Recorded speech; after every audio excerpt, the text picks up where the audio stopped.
नमस्कार दोस्तों, आप सभी का स्वागत है आपके अपने ऑनलाइन क्लासेस में। मैं दिलीप ग्रासिया। आज हम लोग बात करने वाले हैं रीट लेवल 1 में जो हमारे रिवीजन की जो क्लास चल रही थी उसका ये दूसरा वीडियो। पहली क्लास में हमने 10 तक क्वेश्चन देखे थे, यानी कि पहली यूनिट के 1 से लेकर के 10 क्वेश्चन हमने देख लिए थे। और अब जो है पहली यूनिट, यानी कि पहली यूनिट में क्या था आपका 1 करोड़ तक की संख्याएं थी, स्थानीय मान, भारतीय मुद्रा, है ना, और संख्याओं की तुलना, ये आपका टॉपिक था। तो उसमें 10 प्रश्न हमने देखे हैं। अब हम लोग आज 11 से आगे की ओर प्रश्न देखने वाले हैं। अगर आप लोग नए हो तो चैनल को सब्सक्राइब ज़रूर कर लेना और वीडियो को पूरा देखना। आपको काफ़ी कंटेंट जो है वो आसानी से समझ में आ जाएंगे और काफ़ी अच्छे तरीके से हम लोग समझेंगे। चलिए तो शुरू करते हैं।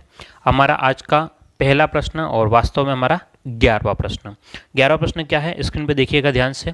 क्वेश्चन नंबर 11वां प्रश्न क्या कह रहा है, ध्यान से देखिएगा।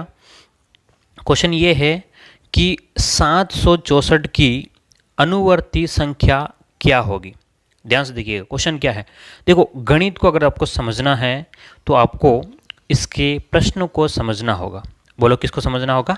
इसके प्रश्नों को समझना होगा तो गणित आसान है। क्वेश्चन ही सब कुछ है, ठीक है। तो क्या कह रहा है कि 764 की अनुवर्ती संख्या क्या है। शब्द पे ध्यान देना कि ये तो संख्या है 764, इसमें कुछ नहीं है ना। ये सिर्फ आपके पास में अंक है, यहाँ पर कुछ भी नहीं है। लेकिन इसने एक शब्द जो लिखा हुआ है पीछे कि अनुवर्ती, ठीक है, अनुवर्ती, इसका क्या मतलब है? एक अनुवर्ती से मिल सकता है, दूसरा आपको पूर्ववर्ती भी मिलेगा, ठीक है। अनुवर्ती और अभी जो आपको अनुवर्ती मिला है बाद में आपको पूर्ववर्ती भी मिलेगा। तो अभी हम लोग समझते हैं अनुवर्ती का क्या मतलब है। जैसे कि हमने कहा कि अनुसरण करना, है ना, किसी को फॉलो करना, यानी कि बाद में आने वाली संख्या। क्या कह रहा हूँ मैं कि बाद में आने वाली संख्या उसको बोलते हैं अनुवर्ती। जैसे कि 5 की अनुवर्ती संख्या क्या है, तो 6, यानी कि 5 के बाद में क्या है। ध्यान समझिएगा, शब्दों के ही वो है, कुछ ज़्यादा अंतर नहीं है, ठीक है। जैसे आपसे कहा कि भाई 100 की अनुवर्ती संख्या क्या है, तो 101। 115 की तो आप बोलोगे 116, यानी कि अनुवर्ती का मतलब क्या हो गया कि बाद की संख्या। बाद की कौन सी? बाद की संख्या, लेकिन जस्ट बाद की, बात समझना, जस्ट अगली संख्या, उसकी अगली संख्या को हम लोग क्या बोलेंगे? अनुवर्ती संख्या कहेंगे। तो अब रही बात पूर्ववर्ती, तो पहले की संख्या क्या बोलते हैं इसको? पहले की संख्या। पहले की संख्या, पहले की कौन सी? जस्ट पहले की संख्या, बात समझना। अनुवर्ती यानी कि बाद की संख्या, पूर्ववर्ती यानी कि जस्ट पहले की संख्या। क्लियर है? तो अगर आपसे कहता है कि 764 की अनुवर्ती संख्या क्या है, तो आप क्या बोलोगे? 765। मामला खत्म। क्लियर है? चलिए, ये तो ठीक है। एक तो ये चीज़ समझ में आ गया, कंसेप्ट समझना अब कि क्या होता है अनुवर्ती संख्या। यहाँ तक तो ठीक है, आपको समझ में आ जाएगा। लेकिन कुछ और बातें जो समझानी है मुझे, उसको देखिए ध्यान से कि अगर ऋणात्मक संख्याएं हो जाए तो आप उसके अनुवर्ती संख्या किस प्रकार से पता करोगे। ध्यान से देखना, इधर हमारे पास में एक संख्या रेखा, इसको क्या कहते हैं हम लोग? संख्या रेखा कहते हैं। 0, 1, 2, 3, 4, 5, ठीक है। यहाँ से -1, -2, -3, -4 और -5, ये आपका संख्या रेखा, ठीक है। अब ध्यान से देखना, ये वास्तव में हम लोग अगर ऐसे अगर बढ़ते हुए जाएंगे तो माइनस का अनंत तक जाएगा, और अगर यहाँ से आगे बढ़ते हुए जाएंगे तो प्लस के अनंत तक आगे बढ़ सकते हैं हम लोग, ठीक है, इस दिशा में। क्या मेरी बात समझ पा रहे हो? अगर हम लोग यहाँ से इस दिशा में जाएंगे तो माइनस का अनंत, और अगर इस दिशा में जाएंगे तो प्लस का अनंत तक हम लोग पहुँच जाएंगे। तो अब हमारे पास में अगर हमसे कहता है कि भाई 2 के बाद की संख्या क्या है, तो आप क्या बोलोगे? 3 है। अगर आपसे कहता है 5 के बाद की मतलब अनुवर्ती, ठीक है। अगर आपसे कहता है पूर्ववर्ती, पहले की संख्या, पहले की संख्या का मतलब क्या हो गया कि 4 की पहले की संख्या क्या है, तो 3 है, ठीक है। 3 की पहले की यानी कि पूर्ववर्ती संख्या, तो आप लोग 2 बोलोगे। क्लियर है? अगर जैसे ही 0 के बाद की संख्या तो 1, ध्यान समझना, यहाँ से मैं जो बात बता रहा हूँ कि 0 के बाद की, बाद यानी कि अनुवर्ती, 0 की अनुवर्ती संख्या क्या है, तो आप क्या बोलोगे? 1, ठीक है। अगर आपसे कहता है कि 0 की पूर्ववर्ती संख्या क्या है, तो -1, बात समझ रहे हो, क्योंकि ये इसी क्रम में चलेगा, ये माइनस अनंत से लेकर के प्लस अनंत तक संख्याएं जाती है। ठीक है, तो 0 की पूर्ववर्ती यानी कि पहले की संख्या -1। अगर आपसे कहता है कि -3 की पूर्ववर्ती संख्या क्या है, तो -4। अब आप बोलोगे सर कि -3 है ना, वैसे देखने में ऐसा लगता है कि -3 तो -2 होगा, लेकिन ऐसा नहीं होता है। बात समझिए, इस लाइन को समझिएगा, ये लाइन ही आपके लिए सब कुछ है। क्लियर है बात? देखिए क्वेश्चन मैं करवा रहा हूँ, लेकिन साथ में मैं कंसेप्ट भी बता रहा हूँ ताकि वो चीज़ें क्लियर हो जाए। ठीक है, नहीं तो फिर अलग से कहाँ ढूंढने जाओगे आप। तो -3 की पूर्ववर्ती संख्या -4, -4 की पूर्ववर्ती संख्या क्या है, तो -5। इसी प्रकार से आगे बढ़ते जाएंगे। अगर आपसे कहता है, क्या कहता है कि अगर आपसे कहता है कि भाई माइनस का 372 की पूर्ववर्ती संख्या क्या है, 372 की पूर्ववर्ती संख्या, तो ध्यान से देखिएगा, ये यहाँ जो है आप क्या बोलोगे, 72 है। ध्यान से देखिएगा, ये अगर 4 है, 4 के पहले की संख्या उसकी अगली संख्या हो जाएगी 372 की पूर्ववर्ती। तो पहले की संख्या, तो 372 से पहले की संख्या क्या हो जाएगी, तो ध्यान से देखिएगा, यहाँ पर आपके पास में 373 होगी। इसके अकॉर्डिंग देखो ध्यान से, -3 से पहले -4, -4 से पहले -5, तो कौन सी हो जाएगी, -373। ये बात ध्यान रखना हमेशा। ठीक है, उम्मीद करता हूँ ये बात एक बार फटाफट लिख लो, समझ में आ गया होगा आपको। जल्दी से लिख लो इसको, है ना। चलिए, तो ये आपका क्वेश्चन नंबर अभी 11वां कंप्लीट हुआ है ना। अब हम लोग बात करते हैं क्वेश्चन नंबर 12वें की बात करते हैं। चलिए, तो क्वेश्चन नंबर 11वां और 12वां दोनों साथ ही हो जाएगी वैसे।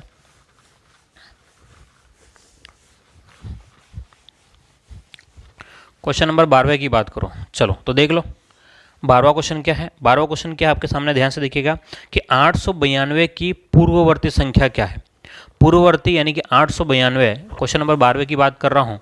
किसकी बात कर रहा हूँ मैं, 12वें क्वेश्चन की बात कर रहा हूँ। 892 की पहले की संख्या, तो आप क्या बताओगे भाई, एक कम कर लो, तो 800 कितने हो जाएगा, 891। 892 की पूर्ववर्ती संख्या क्या है, तो 891। ठीक है, कौन सा ऑप्शन हो जाएगा, ऑप्शन नंबर डी। क्लियर है, यहाँ तक उम्मीद करता हूँ आपको समझ में आ गया होगा। चलो आगे बढ़ते हैं,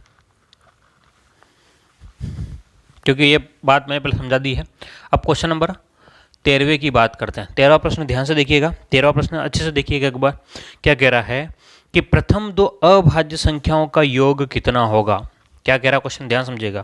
प्रथम दो अभाज्य संख्याओं का योग। अब पहले हमें पता होना चाहिए कि अभाज्य संख्या कौन सी होती है। वैसे मैंने समझा दिया है, पहले भी एक क्वेश्चन नंबर 8वां हमने देखा है। ठीक है, तो अगर आपको 8वां क्वेश्चन पता है तो आप कर लोगे, अगर नहीं पता है ना, अगर वीडियो ही पहली बार देख रहे हो, यहीं से देख रहे हो तो नहीं पता होगा, तो आपके पास में अभाज्य संख्याओं की बात करें तो अभाज्य संख्याएं जो होती है ना, वो 2 से शुरू होती है। एक अभाज्य संख्या नहीं है और न ही भाज्य संख्या, याद रखना। एक, ये इंपॉर्टेंट बात है ना, एक न तो अभाज्य है और न ही भाज्य संख्या है। ठीक है, तो अभाज्य संख्या कौन सी हो गई, तो 2, 3, 5, 7, 11, 13, ठीक है, 17, 19, ये आपके पास में अभाज्य संख्या है। कौन सी, 19 के बाद में 23। ठीक है, तो इस टाइप से हम लोग आगे बढ़ेंगे जिसमें खुद के अलावा एक का ही भाग जाता हो, इसके अलावा कुछ भी नहीं। ठीक है, तो 2 कंडीशन होनी चाहिए, या तो खुद का भाग जाना चाहिए और एक का भाग जाना चाहिए। इसमें खुद का जाएगा, एक का जाएगा, खुद का जाएगा, एक का जाएगा, ये अभाज्य संख्याएं हो गई। तो अब हम बात कर रहे हैं कि इसने क्या बोला, क्वेश्चन क्या बोला, ध्यान समझिएगा। क्वेश्चन नंबर 13वां क्या कहा है, उसने ये कहा है कि प्रथम दो अभाज्य संख्याओं का योग कितना है। तो प्रथम दो अभाज्य संख्याएं कौन सी हो गई, 2 और 3। अगर दोनों को मिलाओगे, 2 और 3 को मिलाओगे तो 5 होगा। तो प्रथम दो अभाज्य संख्याओं का योग कितना है, तो 5। आपसे पूछा जा सकता है कि 1 से 10 के मध्य अभाज्य संख्याओं का योग कितना होगा। ध्यान समझिएगा, क्या क्या और बातें पूछी जा सकती। 1 से 10 तक के अभाज्य संख्याओं का योग कितना, तो 2, 3 और 5 को आपको जोड़ना पड़ेगा, तो 10 हो जाएगा। अगर आपसे कह सकता है 1 से 25 तक अभाज्य संख्याओं का योग कितना होगा, तो इन सभी को आपको जोड़ना पड़ेगा। बात याद रखना, प्रश्न बनाए जा सकते हैं, क्योंकि मैं हर एक प्रश्न नहीं करवा सकता हूँ। अगर हर एक प्रश्न करवा जाऊँगा तो 500 प्रश्न हो जाएंगे एक एक यूनिट में। ठीक है, तो हमारा टारगेट है कि एक यूनिट में कम से कम 100 प्रश्न में आपको करवाऊँ। तो यहाँ से आपके सामने ये चीज़ क्लियर हो जाएगी। चलिए, उम्मीद करता हूँ ये समझ में आ गया होगा। क्वेश्चन नंबर 14वें की बात करते हैं।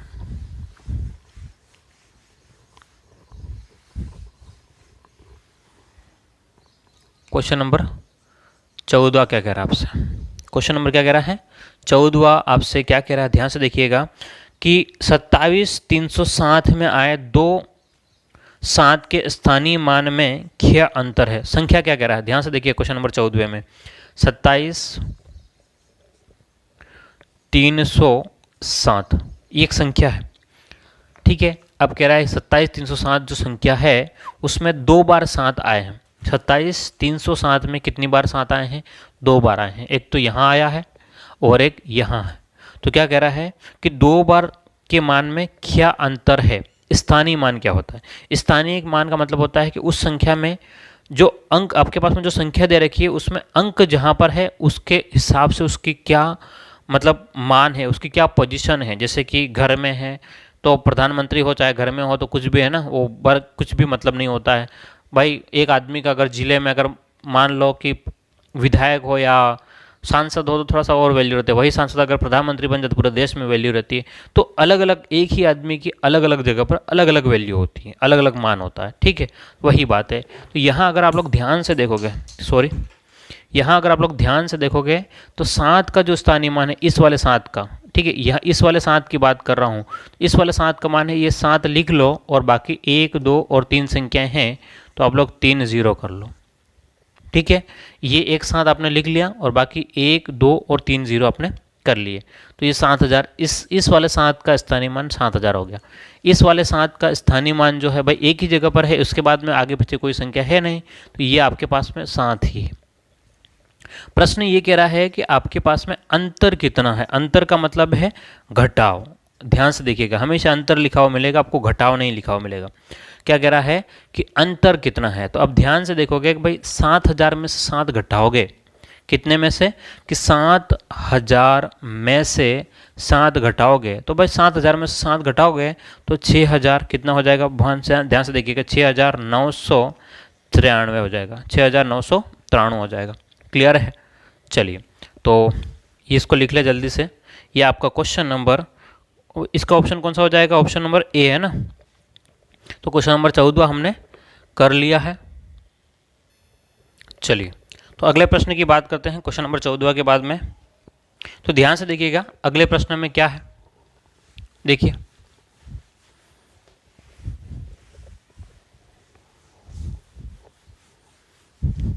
अगले प्रश्न की बात करते हैं। कौन से? 15वें की बात करते हैं। 15वां प्रश्न ध्यान से देखिएगा। देखो अच्छा प्रश्न है, इंपॉर्टेंट लगा लेना 15वें के ऊपर। 15वें के ऊपर इंपॉर्टेंट लगा देना, बहुत अच्छा प्रश्न है। ध्यान से देखिएगा 15वां क्वेश्चन, 2 लगातार सम या विषम संख्याओं का अंतर क्या है? क्वेश्चन देखना कि 2 लगातार सम या विषम संख्याओं का अंतर कितना होगा? ध्यान से देखिएगा, एक नॉर्मल सी बात पूछी आपसे, एक नॉर्मल सी बात पूछी है कि कोई भी 2 लगातार सम संख्याएं होगी तो उनका अंतर कितना होगा? सम संख्याएं होगी या विषम संख्या होगी? दोनों में सेम ही रहेगा। सेम क्यों रहेगा उसकी बात कर लेता हूं मैं, थोड़ा सा मैं एक बार डिटेल से देता हूं कि सम संख्या क्या होगा। सम की बात करूं, सम संख्या क्या होता है? तो जिन संख्याओं के अंत में, ध्यान सुनना, जिन संख्याओं के अंत में 2, 4, 6, 8 और 0 क्या हो? सम का मतलब क्या है? अंतिम अंक। ध्यान से देखिएगा, अंतिम अंक जो है, अंतिम अंक वो क्या होना चाहिए? 2, 4, 6, 8 और 0, बस ये होना चाहिए। तो आपकी क्या कहलाएगी? सम संख्या कहलाएगी। अंतिम अंक क्या होगा? ध्यान से देखिएगा मैं क्या कह रहा हूँ कि अंतिम अंक जो है वो 2 होना चाहिए, 4 होना चाहिए, 6, 8 और 0। किसका? जैसे कि मैंने कहा कि एग्जाम्पल समझिए इसका सम संख्या में, जैसे कि मैंने कहा 104, तो अंतिम अंक क्या है? 4 है, इसका मतलब क्या? वो सम संख्या है। अगर आपसे कह दिया 2, 3, 5, 7 और 0, तो इसका अंतिम अंक क्या है? ध्यान से देखिएगा, अंतिम अंक क्या है? 0, तो सम संख्या। तो आपको बस सिर्फ अंतिम अंक को पहचानना है। अंतिम अंक को पहचानोगे तो अगर वो 2, 4, 6, 8 और 0 है तो सम संख्या होगी, बाकी कुछ नहीं देखना है, ठीक है। 2 का भाग जाता है कि नहीं जाता है, वह लोग कहते हैं कि 2 का भाग जाना चाहिए, लेकिन आप भाग लगा के क्यों देखोगे भाई, है ना। भाग लगा के देखने की जरूरत नहीं है, अंतिम अंक देख लो, आपका काम बन जाएगा। चलिए तो ये सम संख्या हो गई, ठीक है। अब रही बात विषम संख्या क्या होगी, समझे बात को। है ना। विषम संख्या क्या होगी, तो विषम संख्या जिसका अंतिम अंक क्या होगा, अरे विषम संख्या में अंतिम अंक होगा 1, 3, 5, 7 और 9। अगर अंतिम अंक 1, 3, 5, 7, 9 है तो आपकी विषम संख्याएं कहलाएगी। क्या कहलाएगी, विषम संख्या। 1, 3, 5, 7 और 9 अगर अंतिम अंक है तो विषम संख्याएं कहलाएगी। आपके कह दो 1, 2, 3 ये कोई संख्या है तो ये क्या है, आपकी विषम संख्या। अगर आपसे कह दिया 100, 1, 2, 3, 4, 5, 7 तो आपके पास में अंतिम अंक क्या है, 7, तो भी ये क्या आपकी विषम संख्या है। तो क्लियर है कि सम संख्या और विषम संख्या क्या होती है। सम में ध्यान रखना है अंतिम अंक क्या होना चाहिए, 2, 4, 6, 8, 0। विषम 1, 3, 5, 7 और 9 होना चाहिए। चलिए अभी क्वेश्चन अभी खत्म नहीं हुआ, क्वेश्चन खत्म नहीं हुआ है। क्वेश्चन को में जो कंसेप्ट है सम और विषम उसके बाद बता रहा था। अब क्वेश्चन ये कह रहा है कि 2 लगातार सम संख्या आ जाए या 2 लगातार विषम संख्या आ जाए तो अंतर क्या है, ध्यान से देखिएगा। चलिए अब बात बढ़ाते हैं हम लोग। देखो अगर मैं सम की बात करूं तो सम संख्या कौन सी हुई, 2, 2 के बाद में अगली सम 4, उसके अगली सम 6, 8, 10, 12, 14, 16 इस टाइप से सम संख्या। ठीक है, ये कौन सी है, तो लगातार सम संख्या क्या हो गई, 2, 2 के बाद में अगली सम संख्या क्या है, 4। तो 2 से 4 गए तो कितना अंतर आया, 2 का अंतर आया। अगर 4 से 6 जाओगे तो कितने का अंतर आएगा, 2 का अंतर आएगा। अगर 6 से 8 जाओगे तो कितने का अंतर आएगा, 2 का आएगा। यानी कि 2 लगातार सम संख्याओं के बीच में कितने का अंतर आएगा, तो हमेशा 2 का ही अंतर आएगा। ये बात दिमाग में रख लेना। तो विषम संख्याओं की बात की जाए, है ना, आप लोग वहाँ से भी देख सकते हो। अगर विषम संख्याओं की बात की जाए तो 1, 3, 5, 7, 9, 11। अगर विषम संख्याओं की बात की जाए तो 1 और 3 के बीच में कितना का अंतर है, तो आप कहोगे सर 2 का अंतर है। 3 और 5 के बीच में तो 2 का अंतर है। क्लियर है। तो हमेशा 2 लगातार सम संख्याओं के बीच में भी 2 का अंतर रहेगा और 2 लगातार विषम संख्याओं के बीच में भी हमेशा 2 का ही अंतर होगा। इस बात को दिमाग में रख लीजिएगा। ठीक है, तो उम्मीद करता हूँ क्वेश्चन नंबर 15 आपको समझ में आ गया होगा।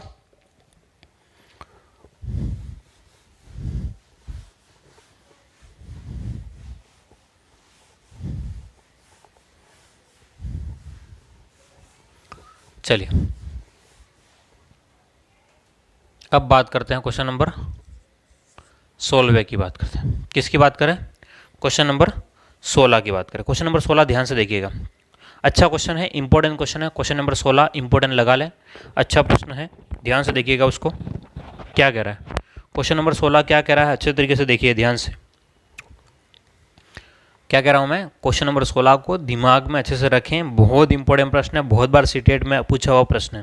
ध्यान से देखिएगा क्या क्वेश्चन कह रहा है कि निम्नलिखित में से कौन सा कथन सत्य है। क्या कह रहा है कि भाई निम्न जो प्रश्न आपको दे रखा है ना, उसमें कौन सा सत्य है ये पूछा गया है। निम्नलिखित में से कौन सा कथन सत्य है ये आपसे पूछा गया। सबसे पहला ध्यान से देखिएगा, प्रत्येक पूर्णांक संख्या एक परिमेय संख्या होती है। मैं सभी को एक्सप्लेन करूंगा, टाइम लगेगा लेकिन अच्छे समझ जाएगा क्योंकि बहुत इंपॉर्टेंट बात है कि प्रत्येक पूर्णांक संख्या परिमेय संख्या होती है। क्या सही बात है कि गलत बात है, उसको पता करना सत्य है कि नहीं है। तो उसने क्या बोला, भाई ए ऑप्शन को चेक कर रहे हैं हम लोग। किसको, अभी ए ऑप्शन को चेक कर रहे हैं। उसने क्या बोला है कि प्रत्येक पूर्णांक जो होती है वो क्या होती है, परिमेय संख्या होती है। तो पूर्णांक की बात करें, किसकी बात करें, पूर्णांक। तो पूर्णांक का मतलब ये होता है कि वे संख्याएं जो, ध्यान से देखिए, पूर्णांक का क्या मतलब है और परिमेय का क्या मतलब, दोनों की बात कर रहा हूँ। पूर्णांक का मतलब है कि धनात्मक, ऋणात्मक और जीरो वाली संख्याएं मिलकर के पूर्णांक बनते हैं। कौन कौन से, ध्यान से देखिएगा, जैसे कि मैंने एग्जांपल समझना कि -3, -2, -1, 0, 1, 2, 3 ये संख्या है। ये आपके पास में ये ऋणात्मक संख्याएं हैं, ये धनात्मक संख्याएं हैं, ये जीरो है। ठीक है, ये नेगेटिव वाली संख्या है, ये पॉजिटिव वाली संख्या है और ये आपके पास में जीरो है। तो ये कहलाएगी आपके पास में पूर्णांक। क्या कहलाएगी, पूर्णांक। अब प्रश्न क्या कह रहा है, ध्यान से देखना ऑप्शन, कि प्रत्येक पूर्णांक, कोई भी पूर्णांक हो, प्रत्येक यानी कि कोई भी पूर्णांक हो परिमेय संख्या होती है? तो हाँ बिल्कुल परिमेय संख्या होती है। अब कैसे होती है? परिमेय का मतलब क्या समझो। परिमेय का क्या मतलब है कि परिमेय का मतलब ये होता है कि जिस संख्याओं को p/q में लिखा जा सकता है। p/q में अगर हम लोग संख्याओं को लिख सकते हैं तो वो परिमेय। पूर्णांक जो है वो परिमेय है कि नहीं है? तो अगर जैसे -3 को लिखना, ध्यान से देखना, तो -3/1 लिख सकते हो क्योंकि 1 का कोई फर्क नहीं पड़ेगा, तो -3/1 परिमेय संख्या हो गया। तो पूर्णांक संख्या परिमेय हो गया। ठीक है, जैसे कि -2/1 कर दिया, क्योंकि जीरो नहीं लिख सकते, कभी भी q की जगह जीरो नहीं आएगा। परिमेय संख्या में ये बोलता है कि q कभी भी जीरो नहीं होगा, वो रूल्स में ही बोलता है। इसका मतलब आप जीरो रख नहीं सकते, बाकी कुछ भी लिख सकते हो। ठीक है, तो -2/1 करो तब भी आपके पास में, अगर आप लोग 0/3 करो, जीरो में किसी भी संख्या का भाग लगा दो, जीरो ही रहेगा। यानी कि ये पूर्णांक था, पूर्णांक में आपने इसको परिमेय बना दिया। इसका मतलब कह सकते हैं कि पूर्णांक संख्या जो है वो परिमेय कही जा सकती है। तो ऑप्शन ए जो है आपका बिल्कुल सही है। प्रत्येक पूर्णांक जो होता है वो परिमेय होगा। प्रत्येक पूर्णांक, ध्यान से समझिएगा, प्रत्येक पूर्णांक जो होता है वो परिमेय होता है। अगर थोड़ा सा और बेसिक में जाना चाहो, अगर आप नहीं जाना चाहते हो तो स्किप करो, थोड़ा सा आगे बढ़ सकते हो, लेकिन ध्यान समझिएगा, कंसेप्ट समझिए। अगर प्राकृत संख्या है, ध्यान से देखिएगा, प्रत्येक प्राकृत संख्या जो होती है वो पूर्ण संख्या के अंदर होगी। प्राकृत संख्या किसके अंदर हो जाएगी? पूर्ण संख्या। और प्राकृत संख्या पूर्ण संख्या, प्रत्येक पूर्ण संख्या जो है वो किस में होगी? पूर्णांक। और प्रत्येक पूर्णांक जो है वो किस में हो जाएगा? तो परिमेय में हो जाएगा। ठीक है, तो प्रत्येक प्राकृत संख्या परिमेय संख्या है, प्रत्येक पूर्ण संख्या भी परिमेय संख्या है, प्रत्येक पूर्णांक भी परिमेय है। लेकिन इधर से उल्टा नहीं होगा, बाहर से अंदर हम लोग नहीं जा सकते, बस इतना ध्यान रखना। ठीक है, क्लियर है बात? चलिए, तो ये आपका क्वेश्चन नंबर 16 कंप्लीट हो गया। सॉरी कंप्लीट नहीं हुआ, अभी तो काफ़ी चीज़ें बाकी है। अभी तो सिर्फ ऑप्शन ए हमने देखा है ना। हम लोग सिर्फ ये नहीं कौन सा सही है ये नहीं, हम लोग हर एक ऑप्शन को एनालाइज कर रहे हैं, सीख रहे हैं।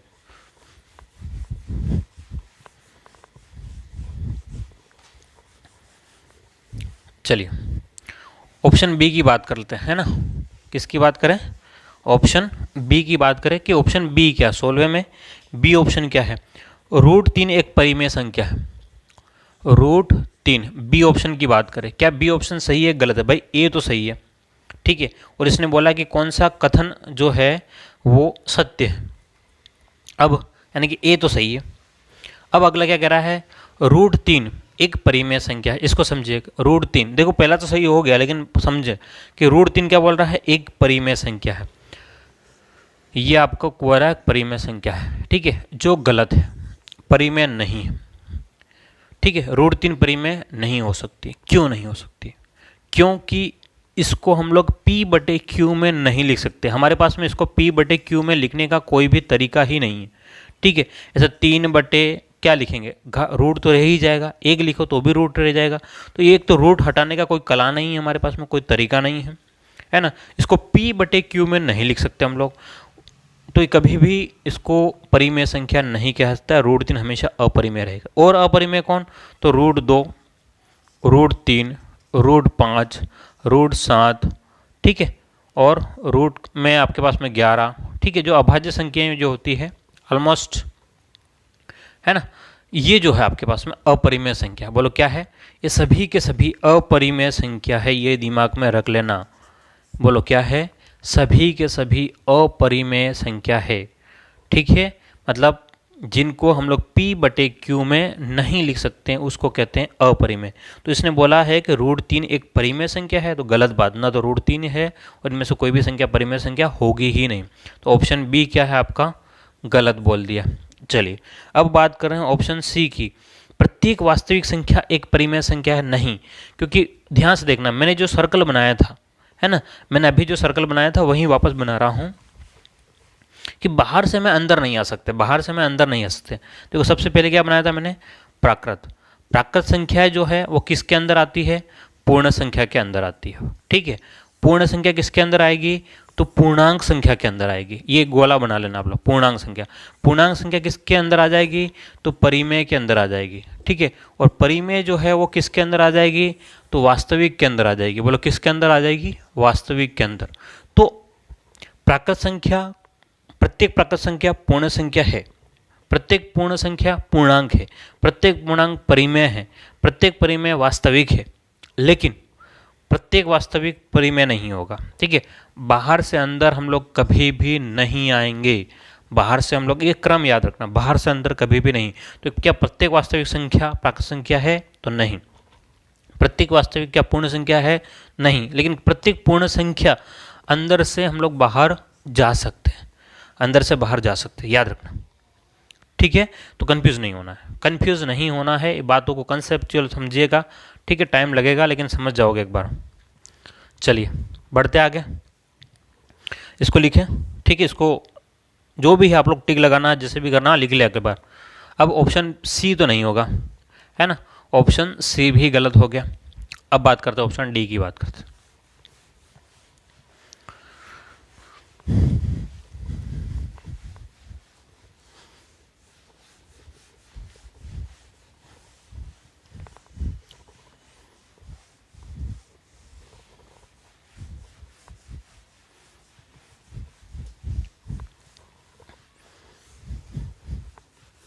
ऑप्शन डी की बात करते हैं। ऑप्शन डी क्या कहता है?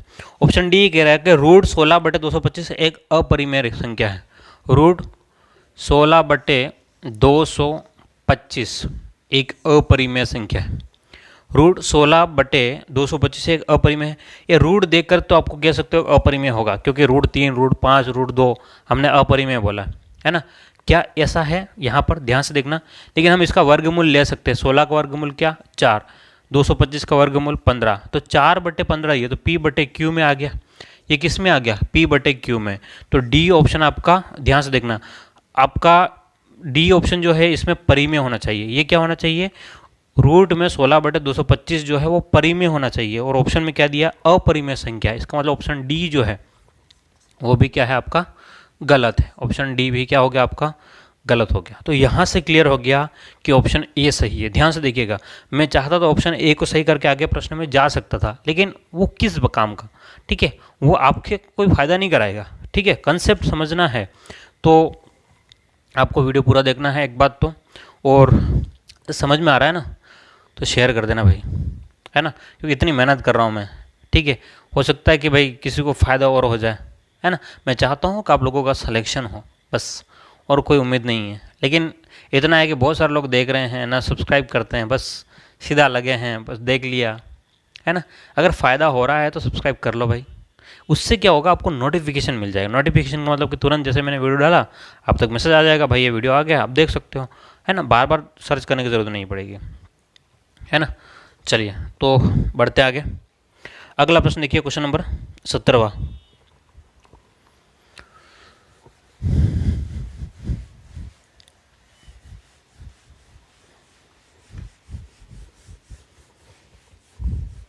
क्वेश्चन नंबर 17वां देखिए ध्यान से।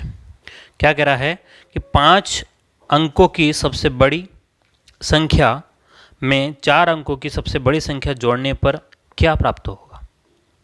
क्या कह रहा है? 5 अंक की सबसे बड़ी संख्या तथा 4 अंक की सबसे बड़ी संख्या, मतलब 4 अंक की भी बड़ी संख्या चाहिए और 5 अंक की। ध्यान से देखना कि 4 अंक की सबसे बड़ी संख्या, सबसे बड़ी संख्या सॉरी 4 अंक की सबसे बड़ी संख्या क्या है? तो 4 अंकों वाली संख्या कौन सी? ध्यान समझना। अगर मैं 999 लिखूं तो ये 3 अंक की है। ये कितने अंक की है? 3 अंक की। हमें चाहिए 4 अंक की। तो जैसे ही मैं 1000 लिखूंगा, 1000, 1, 2, 3, 4, 4 अंक इसमें आ गए। तो 1000 जो है वो हमारे पास में 4 अंकों की संख्या है, लेकिन 4 अंकों की ये सबसे छोटी है। ये क्या है आपकी?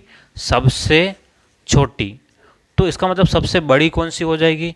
तो अगर आप ऐसा लिखते हुए जाओगे तो आपके पास में 9999, 9999 ये आपके पास में सबसे बड़ी है। बोलो क्या है? सबसे बड़ी संख्या। क्लियर है बात?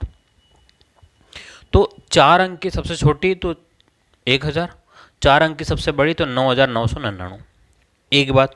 अब कह रहा है कि 5 अंक की सबसे बड़ी संख्या कौन सी हो जाएगी, तो 5 अंक की हो जाएगी 9 9 9 9 और 9। ठीक है, 5 अंक की सबसे बड़ी, ये तो सबसे बड़ी 4 अंकों की है, ये 4 अंकों की है, और ये क्या है आपके 5 अंकों की है। अब प्रश्न क्या कह रहा है, ध्यान समझिएगा, प्रश्न को क्या कह रहा है, प्रश्न कह रहा है 5 अंक की सबसे बड़ी संख्या और 4 अंक की सबसे बड़ी संख्या जोड़ने पर क्या प्राप्त होगा। अब दोनों का जोड़ कर देना है। बोलो क्या करना है, दोनों का जोड़ करना है, सिंपल सी बात है। अब तो आप कर सकते हो, ध्यान से देखो कैसे कर सकते हो। तो 9 में 9 जोड़ोगे तो कितना, 9 दूनी 18, 18 का 8 हासिल कितना 1, 9 और 9 18, 18 और 1 कितना हो गया आपका 19 का 9 हासिल कितना 1। अब ये दोनों हो गए, ये दोनों जोड़ना 18 और 1 हासिल 19 का 9 हासिल 1, 18 और 1 19 का 9 हासिल 1, और ये आपके पास में 10। तो ये हो गया। गिनते कैसे हैं, इकाई दहाई सैकड़ा हज़ार, ठीक है, सॉरी 1000 10,000, तो आपके पास में 1,09,998। ठीक है, तो ये आप 5 अंकों की और 4 अंकों की संख्या को जोड़ते हो तो आपके सामने ये आंसर आएगा। क्लियर है, चलिए तो इसको लिखें, मैं ढक्कन ढूंढता हूँ, है ना, ढक्कन भग के जाता है भाई बार बार। चलो तो ये क्वेश्चन नंबर आपका कौन सा था, 70वां कंप्लीट हो गया, बड़े आ गए। अब 18 की ओर बढ़ते हैं, काम बड़ा कठिन है। चलिए अब 18वें की बात कर लेते हैं। देखिए प्रश्न,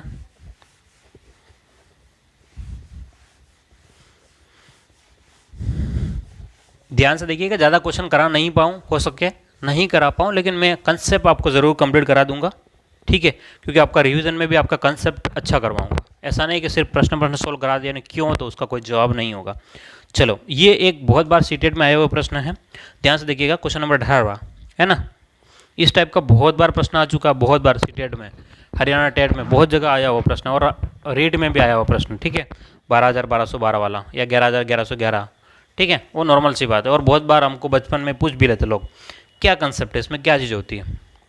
समझिए प्रश्न क्या कह रहा है कि 13,1313, ठीक है, मैं इसको एक बार लिख लेता हूँ, 13,000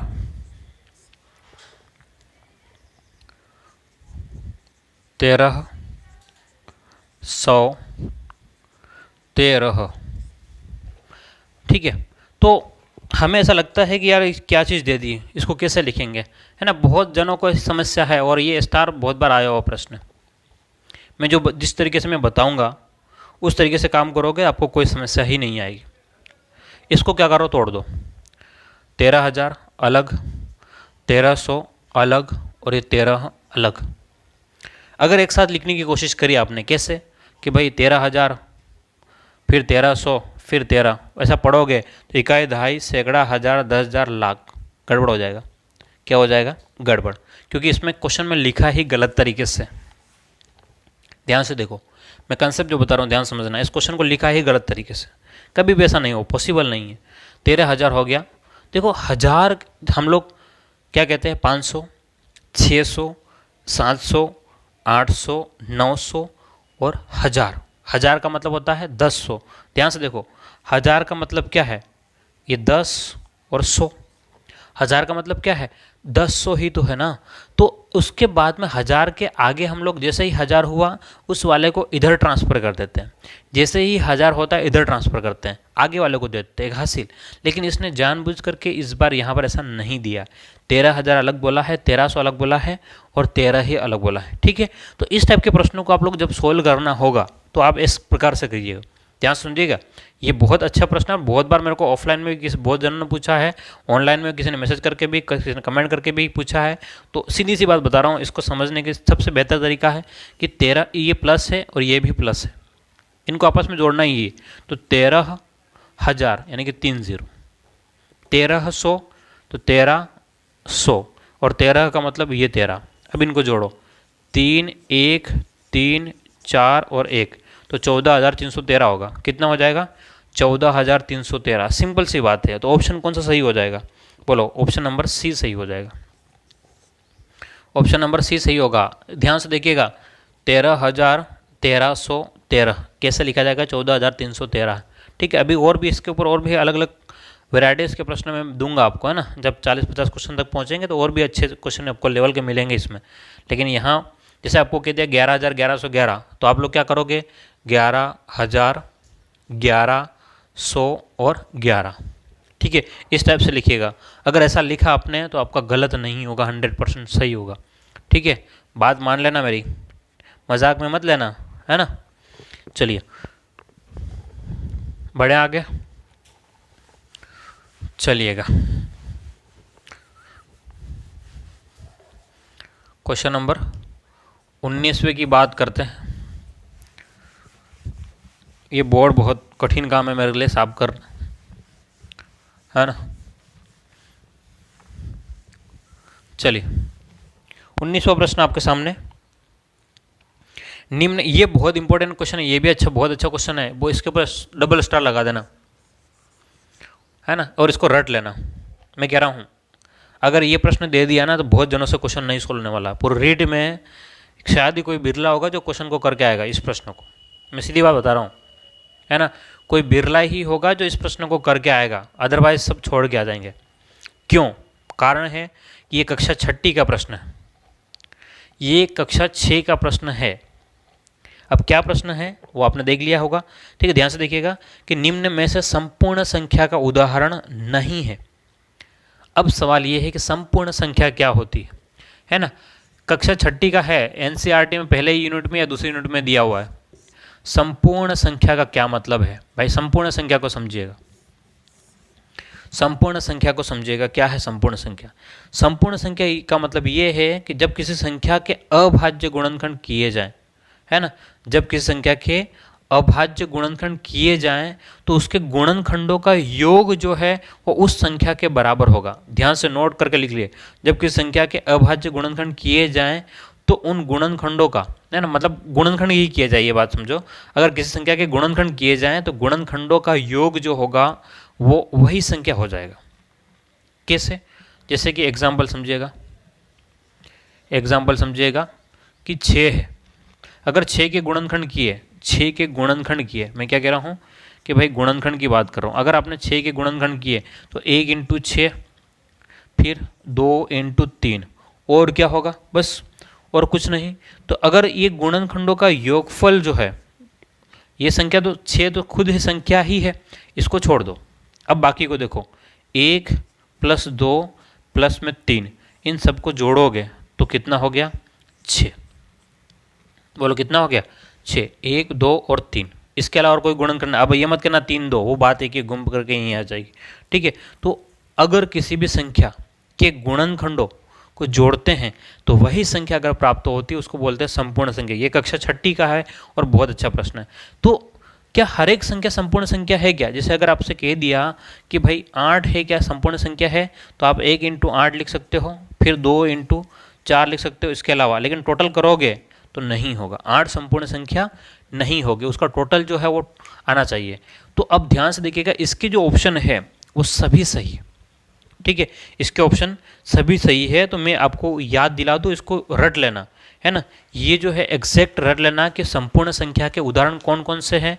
तो एक तो 6 है ही है, एक 6 एक संपूर्ण संख्या है, उसके बाद में 28 एक संपूर्ण संख्या है। इसको भी सोल्व करके बताता हूँ कैसे। देखो एक और बता रहा, बाकी नहीं बताऊँगा।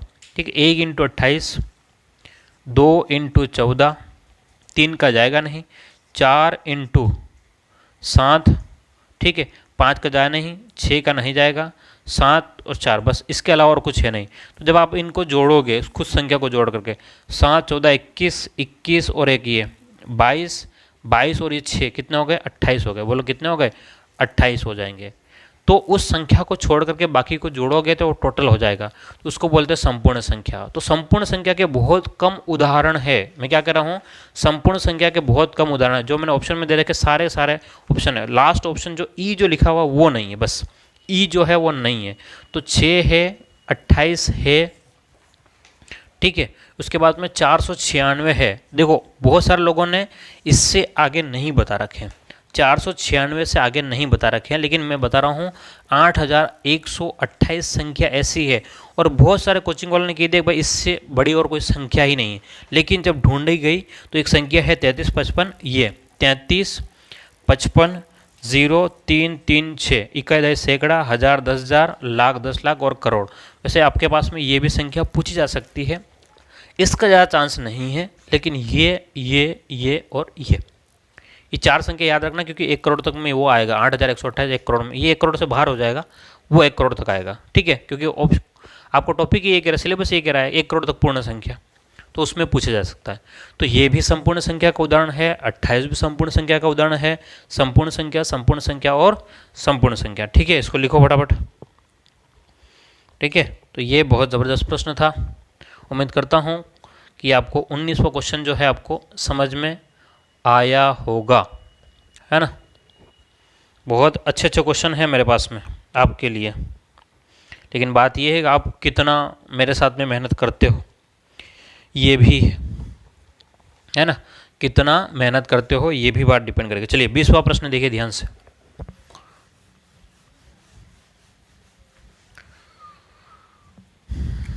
क्वेश्चन नंबर 20वां देखिए।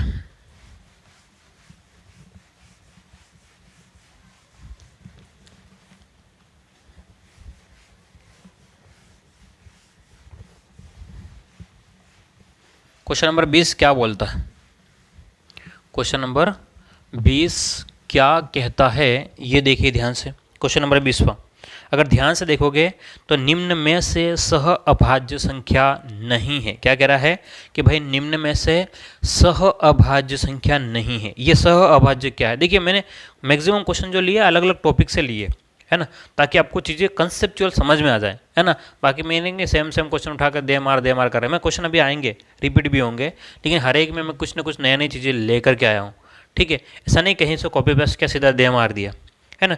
निम्न में से सह अभाज्य संख्या नहीं है, तो सह अभाज्य क्या मतलब है?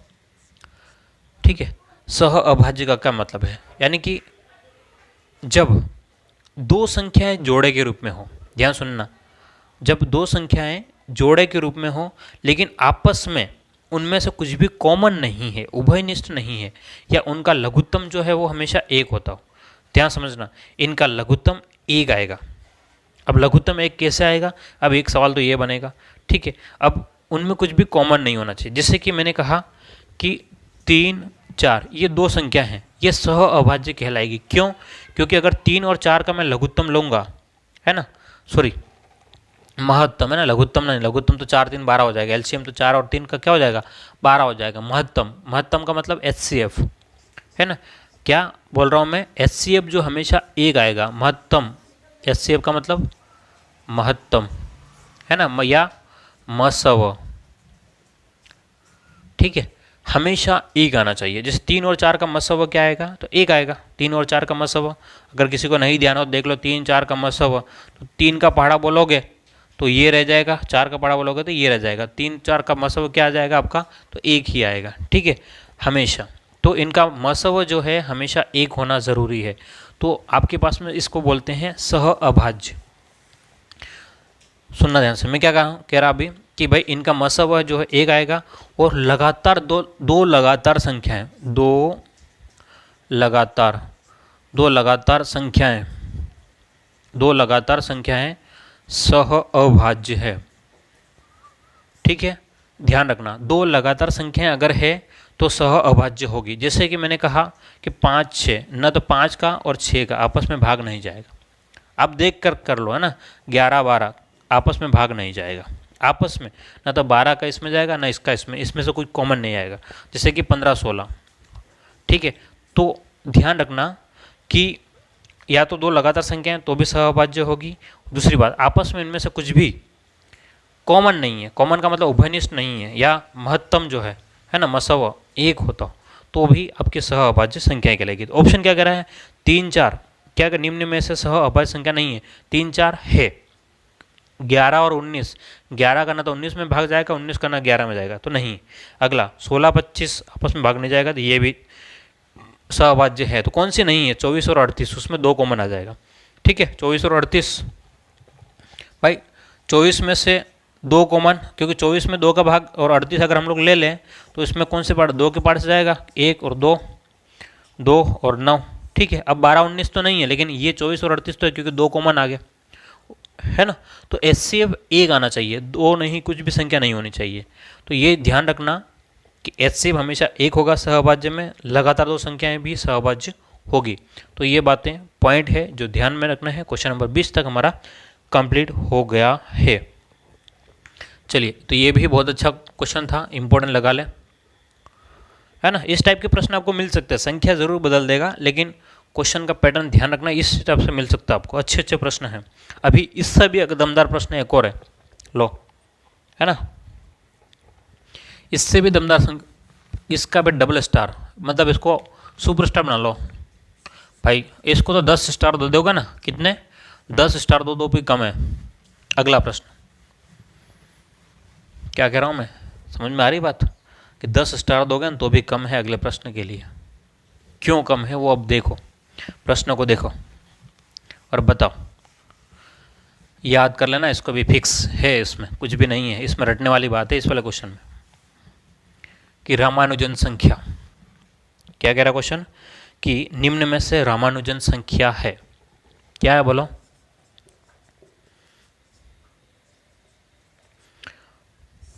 रामानुजन संख्या। चलिए, तो हम लोग जैसे कि गणित, भारत में जो गणित का जो फेमस आदमी था ना रामानुजन, बहुत कम उम्र में डेथ हो गई, है ना। समझ रहे हो बात को, बहुत कम उम्र में डेथ हो गई, लेकिन इन्होंने काफ़ी चीज़ें की रिसर्च कर लिया था। और जो लोग टैलेंट होते हैं उनकी ज़्यादा उम्र नहीं होती, है ना।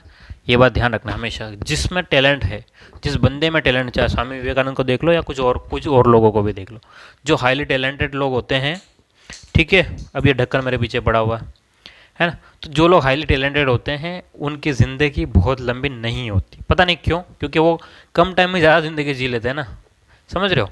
तो रामानुजन जब इंग्लैंड में थे और मृत्युशैया पर थे, मृत्युशैया का मतलब भाई मरने की स्थिति में आ गए थे, बहुत बीमार थे।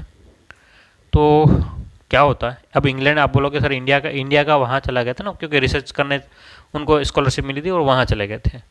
तो जब वो मरने वाली कंडीशन में थे तो उन्हें एक गणितज्ञ मिलने आ रहे थे, उनके दोस्त, जिसके अंडर में वो मतलब रिसर्च कर रहे थे।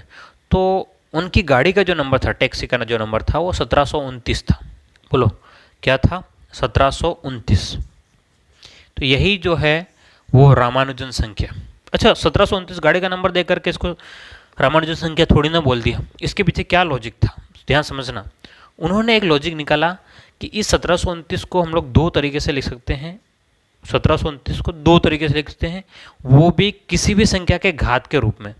बोलो कैसे, 1729 को 2 तरीके से लिख सकते हैं किसी भी संख्या की घात के रूप में। जैसे कि उसने बोला कि अगर 10 की घात 3 कर लो और 9 की घात 3 कर लो, 10 की घात 3 और 9 की घात 3, तो 10 की घात 3 जो होता है वो 1000 होगा, और 9 की घात 3 यानी कि 9 इंटू 9 इंटू 9 तो 729 होता है। और जब दोनों को जोड़ोगे तो 1729 आपको प्राप्त होगा, उसने ये बोला, ठीक है। और एक और बात बोला उसने कि भाई आपके पास में अगर 12 की घात 3 है, 12 की घात 3 और 1 की घात 3, तो ये हो जाएगा 1728 प्लस में 1, ये मिल करके 1729 होगा।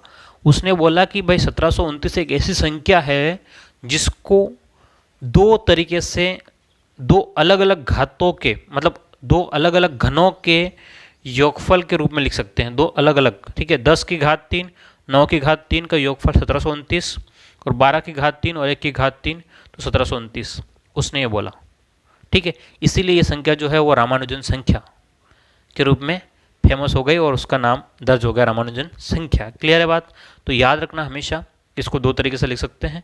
ये तो नहीं पूछेगा, लेकिन डायरेक्ट आपसे पूछ लिया कि निम्न में से रामानुजन संख्या है, तो क्या हो जाएगी 1729। बहुत अच्छा प्रश्न था, ठीक है, बहुत ही अच्छा प्रश्न और बहुत ही इंपॉर्टेंट प्रश्न है मेरे हिसाब से तो भाई, ठीक है। क्योंकि अगर मेरे जैसा पेपर बनाएगा तो वो दे देगा, क्योंकि सभी लोग सभी कुछ और चीज़ में जाते हैं भाई, जोड़ बाकी गुणा भाग में जाते हैं, है ना।